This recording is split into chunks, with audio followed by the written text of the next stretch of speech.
ప్రార్థన అనేది క్రైస్తవ జీవనంలో అత్యంత ముఖ్యమైన అంశం. ప్రార్థన అంటే ఏమిటి? ప్రార్థన అనేది మన కోరికలు చెప్పుకోవడం మాత్రమే కాదు, దేవునితో సన్నిహితంగా మాట్లాడడం, ఆయన చిత్తాన్ని తెలుసుకోవడం, ఆయన సమక్షంలో ఉండటం, దేవునితో మన సంబంధం, మన సంభాషణ, అదే ప్రార్థన. చాలామంది బైబిల్లో ప్రార్థన చేశారు. యేసుప్రభు కూడా ప్రార్థించారు. కీర్తనలు 62:8 ప్రకారం ఆయన సన్నిధిని మీ హృదయము కుమ్మరించుడి అని తెలియజేస్తుంది. అదేవిధంగా మొదటి దినవృత్తాంతంలో 4:10లో ఎబ్బేజు ప్రార్థన చేశాడు. ఎబ్బేజు ప్రార్థన చాలా చిన్న ప్రార్థన, కానీ బహుశక్తిమైనది, బహు నమ్మకమైనది.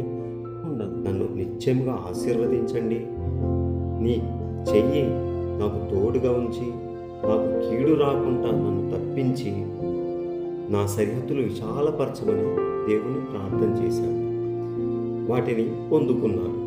అదేవిధంగా యేసుప్రభు మనకి నేర్పిన పరలోకపు ప్రార్థన మత్తయి 6:9-13 వాక్యంలో చూస్తే, దేవుడు మనకు నేర్పింది దేవుని మహిమను స్తుతించడం, ఆయన చిత్తం నెరవేరాలని అడగడం, మన అవసరాల కోసం ప్రార్థించడం, క్షమ మరియు రక్షణ కూడా అడగడం.